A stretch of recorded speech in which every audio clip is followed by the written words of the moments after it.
y a certains carrément qui ont abandonné la lutte en Guinée pour te dire finalement, certes, les leaders doivent montrer le chemin, mais ce sont les populations qui doivent donner de la valeur aux leaders aussi. C'est comme lorsque je disais ici, le cas du Sénégal, quand les gens en ont parlé. Lorsque Djoma est arrivé avec Sonko et tout ça, les gens qui te disent, vous devez faire, vous devez faire, vous devez faire. J'ai dit, au lieu de reprocher aux leaders ce qu'ils devraient faire, il faut plutôt alors, vous les citoyens, vous comparer aux citoyens sénégalais pour dire, quelle est votre capacité à valoriser vos propres leaders? Quelle est votre capacité à donner de la force à vos propres leaders? Lorsque vos leaders sont victimes d'injustice, quelle est votre capacité à résister pour qu'ils soient rétablis dans leurs droits? Si chacun qui se prononce se retrouve dans des difficultés et le lendemain chacun s'occupe de ses affaires et personne ne veut plus rien faire, mais c'est humain.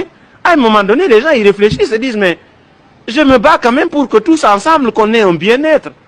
À la limite, la personne qui se met devant, elle est à l'abri de certains besoins. Mais si toi tu es à l'abri de certains besoins, tu te bats pour que les autres soient aussi à l'abri d'un besoin. Et c'est toi leur problème maintenant. Ce n'est pas ceux qui leur privent de leurs besoins. Ce n'est pas ceux qui leur privent d'un avenir. Tu vois quelqu'un, il est satisfait parce qu'il se dit, le président est de mon ethnie, moi je suis de son ethnie, et la même personne, à 16 heures, elle n'a ni pris son petit déjeuner, elle n'a ni pris son déjeuner, elle est misérable, elle n'est pas allée à l'école, elle n'a rien fait de sa vie, son avenir ne préoccupe pas cette personne, il te dit, non, moi je suis content parce que mon parent est au pouvoir. Ça veut dire quoi en fait? Alors, je crois qu'il faut travailler à transformer les mentalités. Aujourd'hui, nous regrettons tous que Bilo Fonike se retrouve dans ces circonstances. Nous continuons de nous battre, nous continuons de les soutenir, nous continuerons toujours de les soutenir, mais il ne faut pas que la flamme s'éteigne. Parce que généralement, le pouvoir joue sur la durée. C'est comme ça qu'ils font. Comme d'habitude, tous les dictateurs. Ils se disent, quand je fais quelque chose, les gens vont faire du bruit 2 ou 3 jours, et puis c'est fini, ils oublient, ils passent à autre chose. Ils jouent sur l'usure. Et c'est ce qui risque d'arriver, c'est ce qui risque en train d'arriver. Ils ont de la famille eux aussi. À un moment donné, les membres de leur famille vont dire, mais c'est pour qui vous vous battez là? Parce que la situation est arrivée, il n'y a plus personne qui parle pour vous, c'est humain. Ils ont des enfants. Donc, ne les laissons pas tomber. Il faut qu'on continue d'en parler. Il faut qu'on continue de revendiquer, d'exiger leur libération.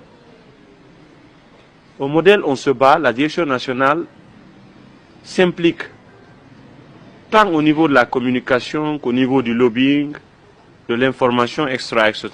Mais chacun de nous doit continuer de lutter. Il faut que les gens sentent que lorsqu'ils se battent pour tout le monde, les gens peuvent les porter. Même les prophètes que Dieu a envoyés ont toujours recommandé à leurs fidèles de les porter, de les suivre.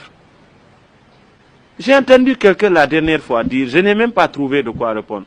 Il dit, mais Fonike et Bilo, ils étaient partis en Europe, pourquoi ils ne sont pas restés là-bas? Et finalement, c'est eux. Pour toi, c'est eux qui sont les fautifs, c'est eux qui sont des problèmes. J'ai dit, même si eux, ils partaient, toi, tu es là, non? Qui va se battre pour toi? Tu ne fais rien toi-même. Ou bien tu allais accepter indéfiniment ton sort. Ce que tu n'es pas capable là, eux, ils sont en train de le faire pour toi. Mais tu trouves qu'ils devaient rester là où ils sont et t'abandonner ici. Toi, tu te calcules dans ça là. Qui va se battre pour toi maintenant?